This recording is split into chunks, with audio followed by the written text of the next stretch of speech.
impeachment calls against Nairobi Governor Sakaja and his deputy Njoroge Muchiri have gathered momentum, with MCAs drafting over 20 charges. Ward representatives say they have already collected more than the required signatures to table the motion. Led by 𝐄𝐚𝐬𝐭𝐥𝐞𝐢𝐠𝐡 Assembly Robert Alai, the legislators maintain that the grounds for removal are solid and enjoy broad support. Roysambu MCA Sospeter Wamumbi accused the county executive of disregarding oversight and failing to implement assembly resolutions. So for us to have an impeachment motion, we have the motion ready. We have the charges ready, more than 20 charges, 20 substantive charges against the governor. We have enough signatures. We passed the threshold.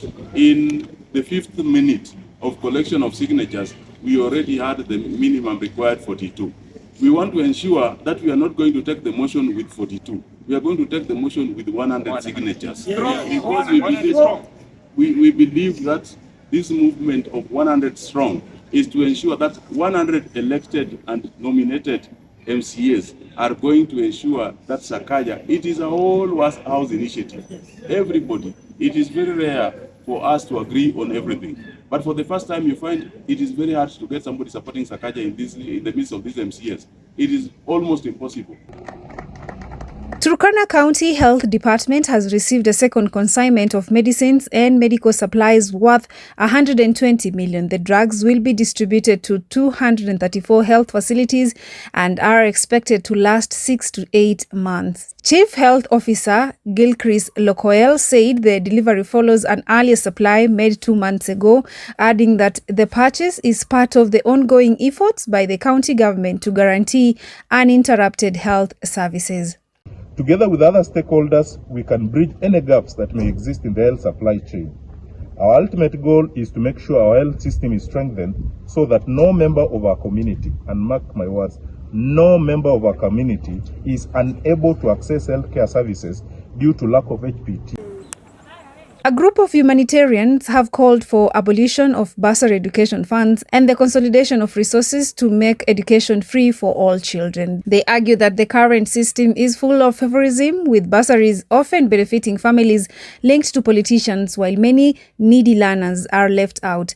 Led by Alexa's charity group chairman Muiruri Macharia, the team urged the government to revive the free education model introduced under the late former President Mwai Kibaki. During their outreach, the humanitarians donated food, clothes, and paid school fees for several learners, stressing that universal free education would end discrimination and keep thousands of children in school. Na ningeomba serikali kama hivyo inasema inaweza simamia kutoka chini hadi juu, masomo ikuwe ni ya bure, ningeomba ikuwe ya bure kabisa, na mambo ya bursary yachanwe nayo juu. Hata bursary wakati serikali inapeana haiwezi fikia hawa watoto yatima. Inapeanagwa kulingana na vile mnajuana na mtu, ama kama wewe ni rafiki ya mtu. Lakini kama wewe haukupigia mtu kampeni, hiyo huwezi ipata. Sauti yenu iwe ni sauti yetu. The government is facing criticism over reports that Kenyans who die while working abroad are increasingly being buried overseas without their families' consent. The International Center for Policy and Strategy, a humanitarian rights lobby, accused the Ministry of Foreign Affairs of neglecting the plight of migrant workers. The group said many Kenyans, particularly in Gulf, suffer exploitation at the hands of rogue recruitment agents and encounter indifference from embassy officials. It added that some workers die under unclear circumstances and are buried abroad without their families being notified.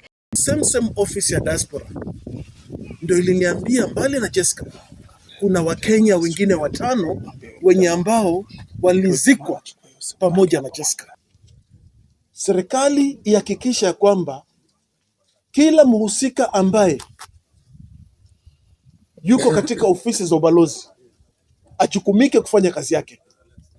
Sio kuzembea kazi, sio kukaa na kupata habari ambazo zinaumisha familia, mpaka family wanajua baadaye mtu wao ameaga dunia. And that's it from the 𝐍𝐢𝐬𝐿 Voice News Desk.